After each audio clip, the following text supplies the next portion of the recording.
Hey there, YouTube land. Big Dave here.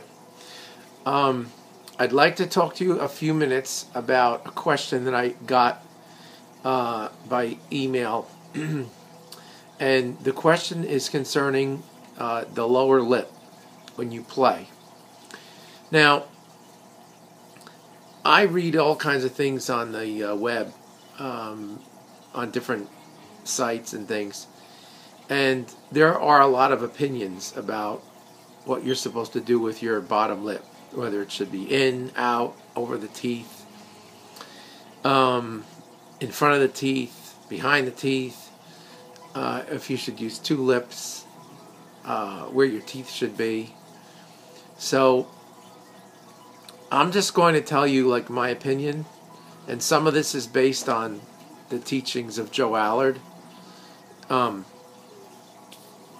And some of this is based on just my own experience. So, what I think is that your lower lip should never be rigid. In other words, it should not be in a position where it's all locked into one place. It should be flexible and able to roll lightly over the bottom teeth as you need it or don't need it. One of the things, at least that was kind of in Joe Allard's school of thinking, was cover, uncover. In other words, when you have more lip covering the reed, that's obviously cover. When you have less lip covering the reed, and more reed in your mouth, that's kind of uncover. I think in some ways to me that's confusing. I just like to think of it as more lip in or more lip out. And that this bottom part of the lip is acting more like a pillow, a cushion, where the reed sits on that cushion, rather than it being some kind of a fixed, rigid, tight, almost like a piece of wood or something, where the reed sits on top of that. So, if you want more lip in, you just can roll the lip in as you push the mouthpiece in. If you want more lip out,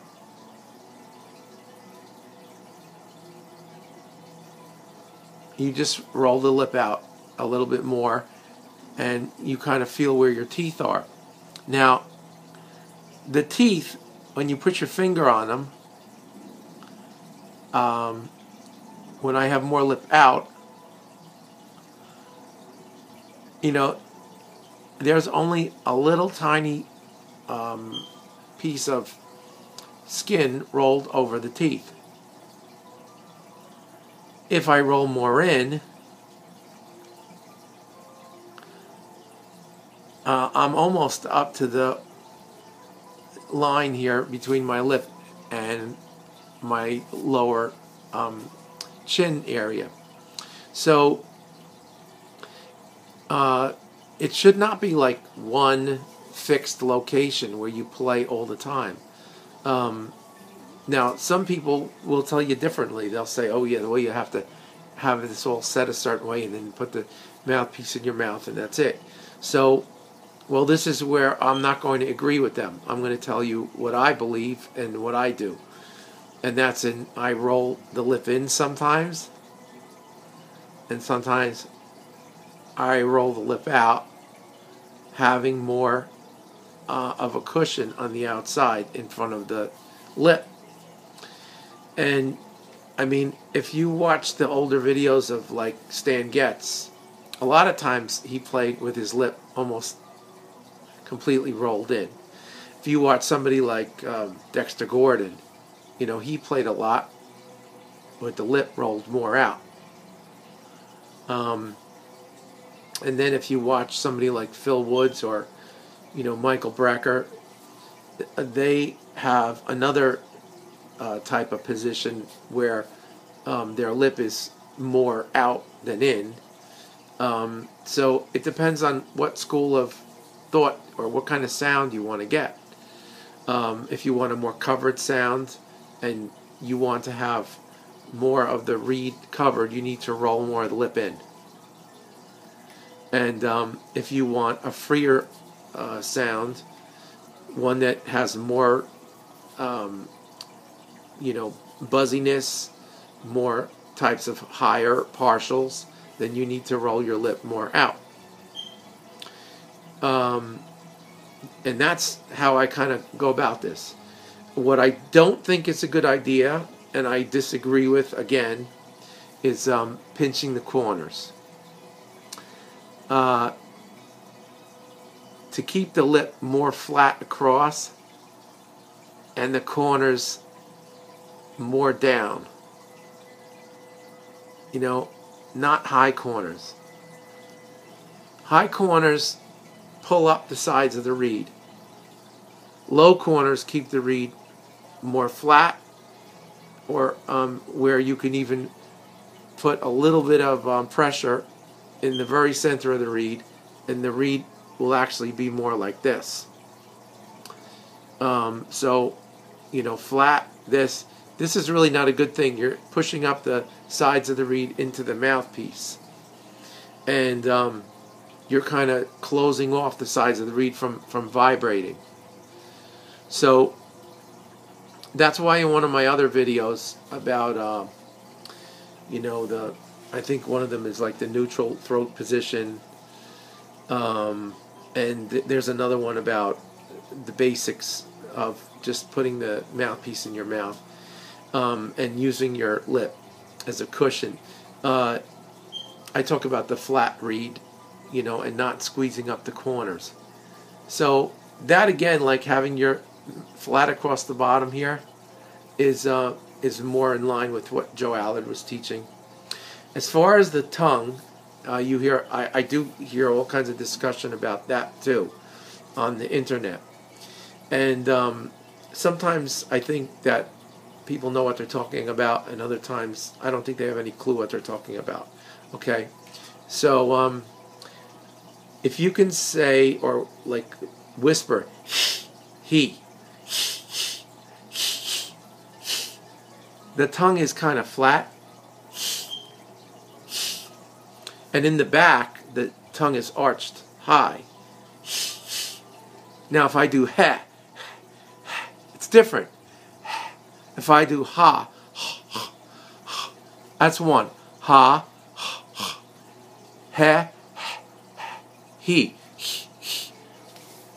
You want to try to use more of a he. Sometimes ha gives you a little more depth to the low notes. You have to experiment. But ha is a very open position, and it kind of blows a lot of. Some people call that the hot air position. Whereas he is more cold air. Ha is more hot air, if you think of it that way. If you try to stay more with the he, and the tongue is more flat across the sides of the teeth, and your saxophone is more like that, you can feel on your hand he.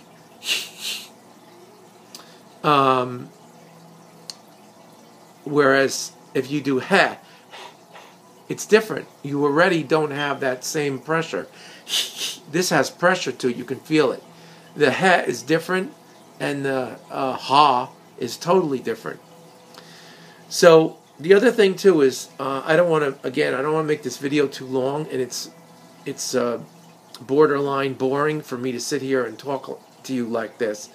It's not my favorite way to make a video, but it's stuff that needs to be thought about, when you're playing a little bit.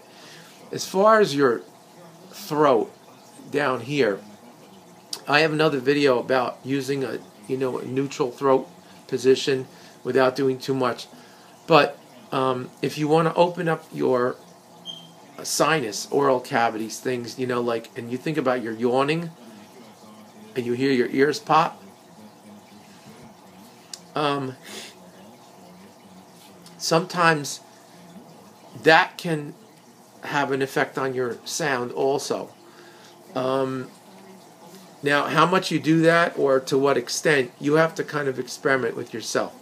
If when you're blowing into the instrument, you're thinking more like you're yawning, and it opens up your ears and your sinuses, and it gives you more resonance up through those kind of areas. Some people call it sinus resonance or whatever it is. Again, this is all kind of debatable stuff, where it's kind of how it works for you, and if you feel that it works in your sound. I don't know that it's right, wrong, or if I would go as far as saying, you need to do this. I know that sometimes I definitely open up my throat here, and when I play, you can actually see the throat expand. And I do know that I use more of a yawning sometimes, especially with the clarinet. I'm not so conscious of it when I play like the saxophone, the tenor. And so these are things that you just should be aware of and test them out and see how they work for you. I learned the yawning thing from 2 different teachers. One of them was a very fine oboe teacher. And he was very pro having that yawning sensation when you were setting yourself up to play. All right, well, anyway, so that's really what I wanted to share with you today, and I'm glad you stopped by.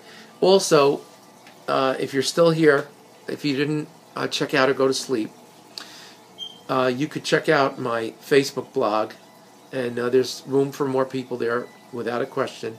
So it's Big Dave Wilson Saxophone blog, if you want to sign up on there.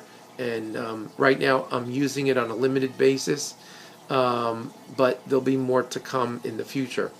All right, so listen, have a good day, and hope you have a good read.